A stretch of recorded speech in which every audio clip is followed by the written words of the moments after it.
আসসালামু আলাইকুম গাইস, কেমন আছেন আপনারা? আশা করি সকলেই আলহামদুলিল্লাহ অনেক ভালো আছেন। তো আমি চলে গিয়েছিলাম জলপাইগুড়ি, আর সেখান থেকে যাচ্ছিলাম জলপাইগুড়ির যে বাজার বলতে পারো ধূপগুড়ি। সেই ধূপগুড়িতে যাওয়ার জন্য প্রথমে আমরা টোটোয় উঠে পড়লাম।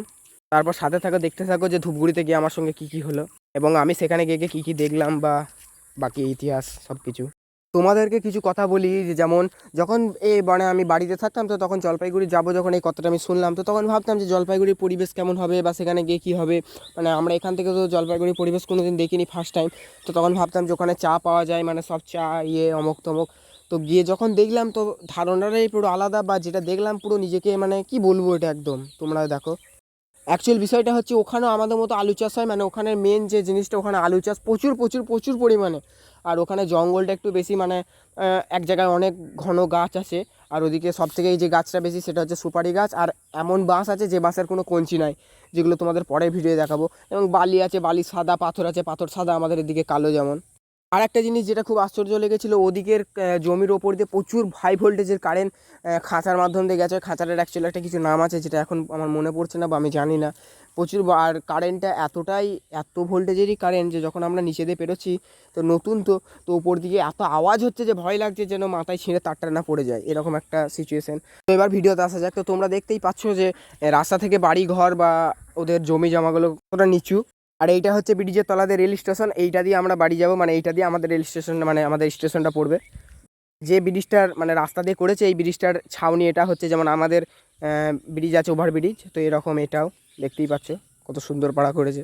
আর আজকে আমি গিয়ে চেক করব, মানে টিকিটটা মানে টিকিটটা কাটবো অ্যাকচুয়াল বলতে গেলে, জমা দেওয়া হয়ে যাবে আজকেই, জমা দেবো যদি খোলা থাকে। আজকে হয়তো রবিবার, তো আশা করি বন্ধ হয়ে যাবে, দুটোর পর তো এমনি বন্ধ হয়ে যায়।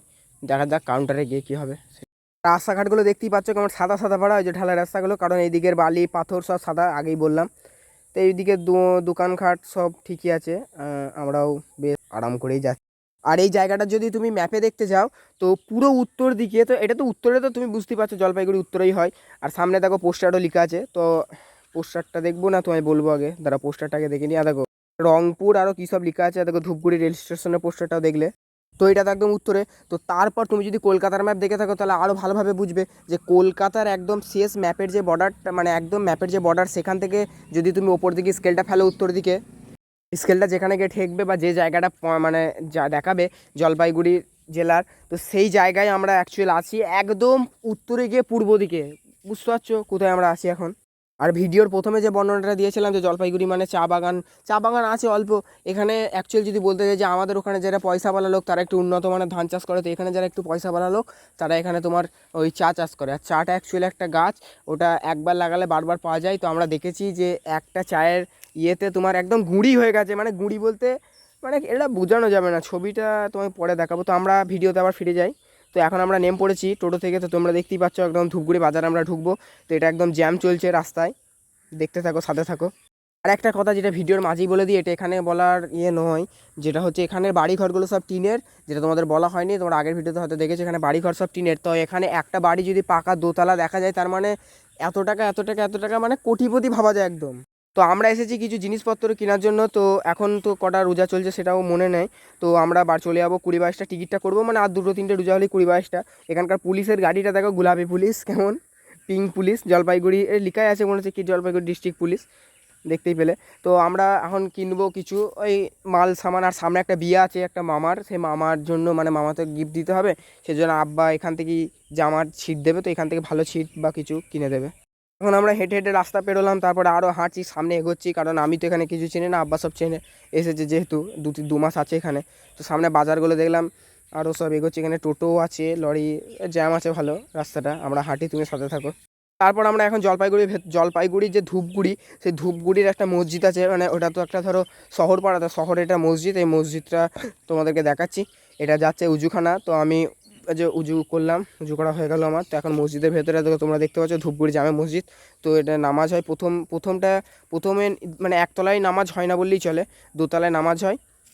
একতলাটা একটা কেমন ডিজাইনে করা আছে, সেই যেমন পার্কিং লটগুলো হয় ওইভাবে মসজিদটা করা আছে। তো দোতলাটায় উঠলাম, দেখতেই পাচ্ছ তোমরা অনেক বড় মসজিদ। এখানে একটা মেওয়াতে জামাত আছে, তো সিসিটিভিও দেখলে।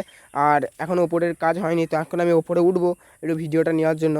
একদম ধূপগুড়ি বাজার সবটা আসবে না, যতটা আসে ততটা নেবো। এখান থেকে বেশ ভালোই দেখা যাচ্ছে, এখানে সব বেশিরভাগ মানে উঁচু উঁচু বাড়ি, এটা বাজার তো শহর এলাকা বলে সব দোতলা বাড়ি বেশি দেখা যাচ্ছে, কিন্তু আমরা যে গ্রাম অঞ্চলগুলো ছিলাম সেখানে সব টিনের বাড়ি, সব দোতলা বাড়ি মানে নেই বললেই চলে, টিন টিন টিন টিন সব চারিদিকে শুধু টিন। আর ওখানে আবার টিন ভিত্তিক ভাগ আছে, যার যার তোমার দেয়ালগুলো ইটের আর মাথাটা টিন, সে হচ্ছে আমাদের মধ্যে হলে 70% বড় লোক, মানে 100%-এ যদি তুমি কোটিপতি ধরো 70%, আর যে এমনি টিনের সবটাই টিন সে 50%। ভেতরে অনেক সুন্দর দামি দামি আসবাবপত্র আছে। তো এখন আমরা একটা আতর কিনলাম ঈদের জন্য, আর দেখলে আমরা আগে একটা গলির ভেতর দিয়ে এলাম, আর এখানে কিছু ডায়েরি কিনবো, মানে ওই ছোটো ছোটো নোট লেখার জন্য। এখানে আমায় বলছিল প্যান ফ্যান নেওয়ার জন্য ঈদের, আমি বললাম না না আমি বাড়ি থেকে নেবো। তো এখন আমরা হাঁটছি, আরও সামনে এগিয়ে যাচ্ছি। এখন মোটামুটি মাল বেশিরভাগ কিনা হয়ে গেছে। তো এখন আমরা এগোচ্ছি রোডে, একটু আগে গিয়ে টোটো চাপবো, নাহলে বাস চাপবো, দেখা যাক কী হয়। টোটোই চাপবো মনে হয়। এগুলো সব বড় বড় বিল্ডিং, এগুলো সব সরকারি বেসরকারি আছে ওদের দপ্তর, হ্যাঁ দেখতেই পাচ্ছ বিভিন্ন। আর এখান থেকে বাংলাদেশ ভুটান একদম কাছাকাছি, 1-1.5 ঘন্টা 2 ঘন্টার যাতায়াত। আর এদিকে ধরো একটা এই যে অকটেন যে তেলটা হয়, এটা তো লালপাড়া, আমি তো কোনো দিন দেখিনি, না হয়তো নাম শুনেছি দেখিনি। তো এই যে লালপাড়া অকটেনটা দেখলে, এটা থেকে আমি ওই জন্যই ভিডিওটা করেছি যে ওই জিনিসটা কী অ্যাকচুয়াল। তো এখন আমরা যাচ্ছি ট্রেনের টিকিট, মানে রেল স্টেশন।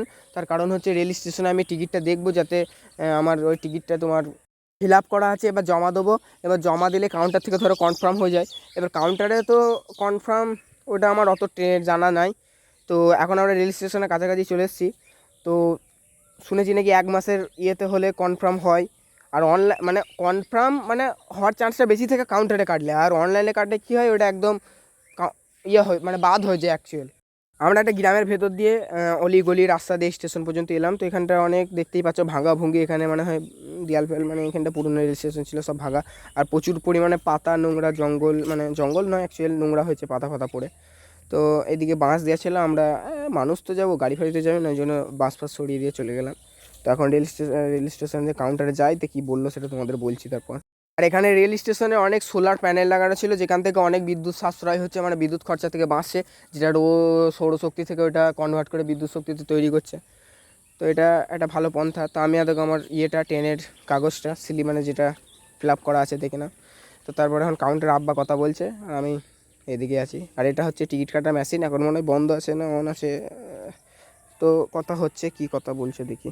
আর দুঃখের বিষয় হচ্ছে যে রেল স্টেশনের কাউন্টার খোলা আছে আপাতত, এটা যাতায়াতের জন্য যে টিকিটগুলো কাটবে এখান থেকে কাটবে, কিন্তু রিজার্ভেশনের জন্য যে টিকিট কাটে সেটা আজকে বসেনি। আমি তোমাদের আগেই বলেছি, এটা আমাদের দুজনের মধ্যে ডিসকাসিং হলো যে বন্ধ হয়ে যেতেও পারে। তো বললো যে আবার পরের দিন আসতে হবে, কারণ রবিবার 2টো পর্যন্ত হয় বন্ধ। তো দুঃখের বিষয়, অতটা হেঁটে হেঁটে এলাম, শুধু শুধু আবার ঘুরে যেতে হচ্ছে।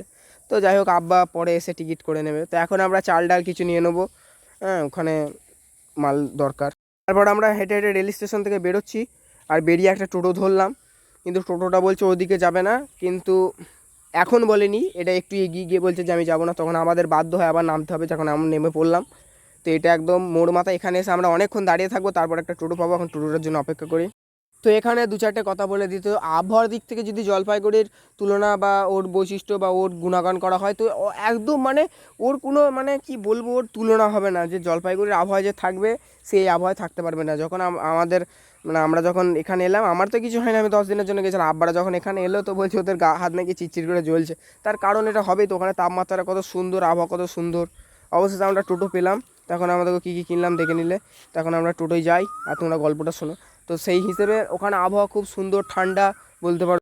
আর এখানে গাছপালা অনেক বেশি, আর সুপারিটা এদের একটা পয়সার দিক দিয়ে, যে আমাদের যেমন বলে ধান যেমন আমাদের, সেরকম তাদের সুপারিটা এদের একটা সুপারি। আর একটা জিনিস বলতে তোমাদের ভুলে গেছি, ও মিস্টেক হয়ে গেছে, এটা শশা। এদের প্রচুর পরিমাণে শশা উৎপাদন করে, আর শশা থেকে এদের একটা অনেক সংসারের আয়ের একটা ওদের বড় ইয়ে আছে। আর এখানের বাসগুলো সব এনবিএসটিসি। তো প্রথমে আমি মানে আমাদের তো ওখানে এসবিএসটিসি, তো আমি হলো এনবিএসটিসি কি, তারপরে বুঝলাম যে আচ্ছা এটা উত্তরবঙ্গ, তো ওই জন্য এনবিএসটিসি নর্থ বেঙ্গলের বাস। তো তারপর আমরা এদিক ওদিক তাকাতে তাকাতে তাকাতে তাকাতে অনেকক্ষণ বসার পর আমরা প্রায় চলে এলাম। আমরা এটা মানে ওখান থেকে মেন রোড পর্যন্ত এলাম। তো আমাদের আবার টোটো ধরতে হবে মেন রোড থেকে, আবার আমাদের গন্তব্যস্থলে যাওয়ার জন্য। আমরা একটা মসজিদে আসি, তো ওখানে যাওয়ার জন্য। তো এখন আমরা রাস্তাটা পেরোবো, তো আমরা রাস্তাটা পেরিয়ে গেলাম। তো এরপর রাস্তাটা পেরোনোর পর আমরা এবার ওই পারে গিয়ে টোটো খুঁজবো, যদি কোনো টোটো যায়। তো যেতে তো হবে, নাহলে আমরা যাবো কী করে। আর আমাদের মুদিখানার দোকানের কিছু মাল ওখানে কিনতে মানে মনে ছিল না, তো এখানে এসে মনে পড়েছে। তো এখানে কিছু মুদিখানার মাল এখন আমরা কিনছি। তারপর আমরা টোটো চেপে আবার যাব। তো তোমাদের প্রথমেই ভিডিওতে বলেছিলাম যে এখানে খুব গাছপালা মানে ঘন। তো এখানে দেখতেই পাচ্ছ বাঁশ গাছ। আর তোমাদের একটা কথা বলতে ভুলে গেছি যে এখানে ভুট্টা গাছও পাওয়া যায়, যেটা মিস্টেক হয়ে গেছে আমার ভিডিওতে বলতে। তো thanks for watching my video. আর তোমাদের সঙ্গে পরের ভিডিওতে দেখা হবে ইনশাআল্লাহ।